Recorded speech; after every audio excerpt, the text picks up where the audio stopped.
Hello, Apes, and welcome to Chapter 6, Ethics, Economics, and Sustainable Development. Um, the next two chapters that we're going to be going over are really kind of dry. They're oriented with different policies. You will need to know policies. That's going to be important, especially for the exam, because there are going to be some questions that will pertain to specific policies. I have to say this and I apologize, there is just no way to make this material exciting. This is going to be the hardest two chapters that you will get through this year. So that's why I'm doing them over the summer so that you can listen to part, take a break, come back and listen to some more. So we're going to start with this.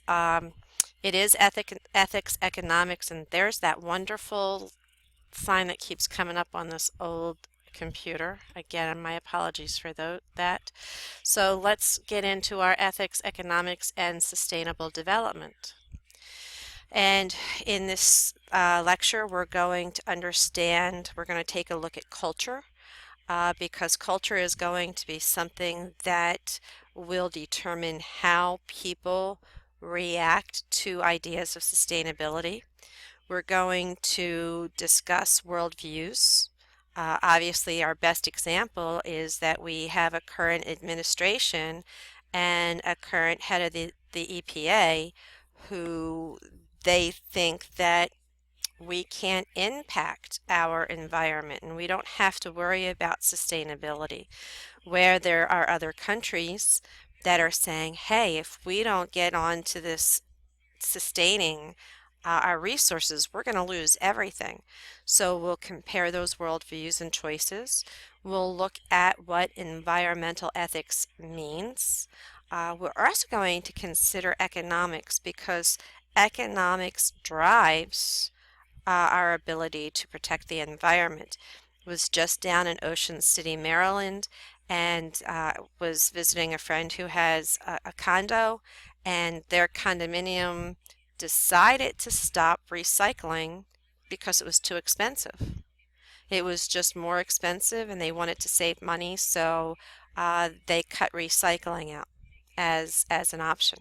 So economy, how much we pay for things, that's that's going to be an important role on sustainability. We're going to look at the difference between classical and neoclassical economics. Fun there. We're going to look at economic growth and well-being and sustainability, because what we're finding is that, yeah, if we do have to spend just a little bit more money, that's okay, because we'll be saving in the long run and we'll earn that back. So we'll talk about that economic growth. We'll look at environmental and ecological economics, which is going to be like new upcoming, and when I say new upcoming, it's going to be the future. It's going to be the movement that we're going to be going towards. And then again, we've talked about sustainable development, but we're going to give another look at that. So our first story that we're going to look at, and the central case that this chapter surrounds, is Costa Rica. And Costa Rica really does value its ecosystem services. Last summer, I took a group of students to Costa Rica, and I had never realized just how environmentally moved this country is. And I want to take another group the end of this school year, this summer, and hopefully some of you will be able to join me, because I would love to do a coastal conservation tour of Costa Rica. It has a lot to offer. They have a program that is going on. Before I even start, please make sure that you read the Costa Rica Values Its Ecosystem Services Central Case Study, which runs on page 133 and 134.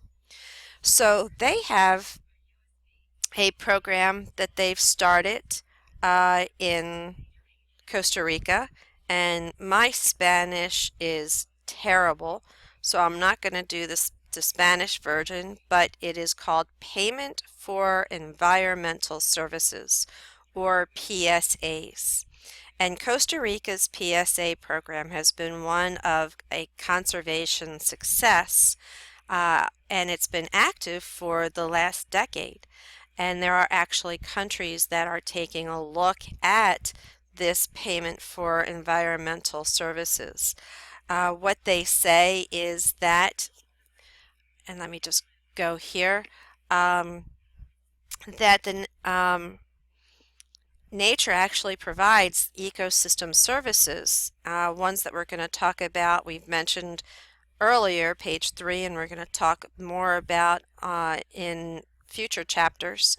And this is ecosystem services as providing us with clean air, water purification, climate regulation, soil fertility, pollination of the crops, and it's been historic that we take these gifts for granted and that we've not paid for them uh, by sustaining them, by sustaining those services. So Costa Rica, they were losing their rainforest, and they were losing their rainforest at such a high rate to logging for the country that they were getting ready to lose a lot of their country. So the government stepped in and they started to begin paying landowners to protect the ecosystem services. And instead they developed a way of planting and saving the forest. I want to go back to this picture and notice the landscape here. Notice it's really mountainous. If I can get my arrow here, it's really mountainous and you're on a hill, and they literally farm to the contour of the land now instead of cutting down the forest. You can see, I'm not sure what plant this is, but you can see that this is all planted on the side of a hill rather than cutting down forest. One of the things that amazed me about Costa Rica, and I should pull up my pictures from it, but I don't have them on this particular computer, is that instead of putting up a fence, like you and I know what a fence is, it could be one of those plastic fences or a chain link fence or a barbed wire fence, they use trees. So they'll plant trees and they'll space them out where a fence would be, and then they'll tie a line to that. And if part of the fence goes down, they just plant another tree. So instead of using industry to make the fencing, they use nature to make the fencing. So the government decided to start paying landowners to protect the ecosystems, and they started this PSA system that has really, really worked so well. They have seen that forest cover has gone from 17%, that was what was lost due to logging, and now in 1983 they had 52%, and today it's even among like 80%. And their per capita income, because of this program, has increased by about 50%. So here's where Costa Rica is located. It's in, get my little arrow up, it's in Central America. San Jose is the capital of Costa Rica. It is actually still a developing country because it's still undergoing volcanic activity, so it's still forming, which is really neat to experience. Okay, so here's what they did. The landholders that were granted the PSA contracts received payments that spread over a 5-year period of time, as long as they pursued the practices of maintaining the environment.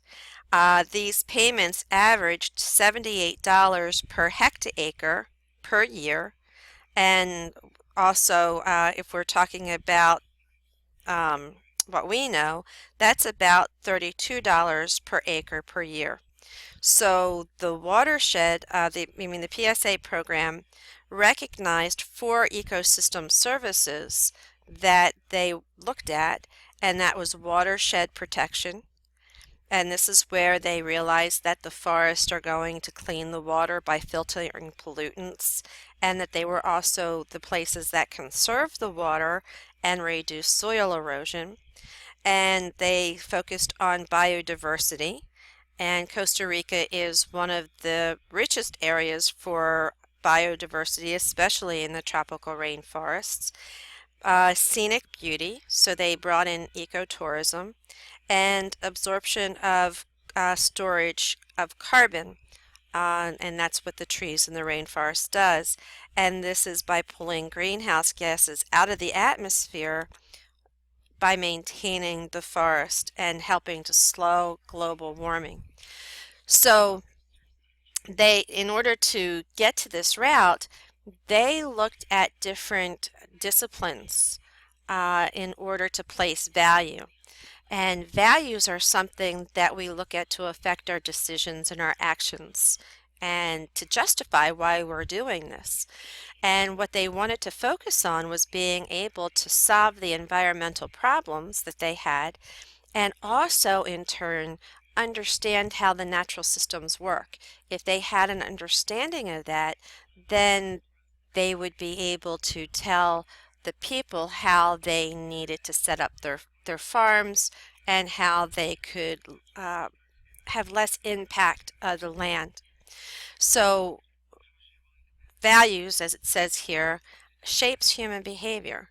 When you put a value to something, you take care of it better. And that's what they wanted to promote, and that's what they wanted to build. So the first thing that they had to take a look at in order to be able to take care of the watershed, biodiversity, scenic beauty, and absorption, they had to first take a look at the culture. Now, culture as we know it is our knowledge, our belief system, the values that we have. And these are things that are learned, they're ways of life, and they're shared by a group of people. And then they put that into comparison with a worldwide view, because a worldwide view encompasses so more than just culture. It encompasses multiple cultures with this. So a worldwide view takes a look at a person or a group of beliefs about the meaning and operation and the essence of the world, and it looks at how a person sees his or her place in the world. And again, when we look at that, it comes down to the idea of value, where the value is. They considered religious and spiritual beliefs that shape the worldwide view and the perception of our environment. We know that Christianity is the largest religion, but they wanted to take a look at other religious practices to see what their cultural beliefs were. They also had to consider a political ideology, and that's the government's role. And what was that government role going to be in reference to the environment? And they needed to have a political ideology that was set to protect the environment. Because if you don't have that, then you're not going to be able to get the support that you need. And then they needed the next thing they looked at was shared cultural experiences to see if there was any connection with these worldwide views and these cultures. If you live through similar experiences, then you can relate to those experiences. So they put all of this together to find sustainable solutions and scientific knowledge to be used in conjunction with the ethics and economics. Okay, we're running out of time for this screencast. We'll see you in the next one.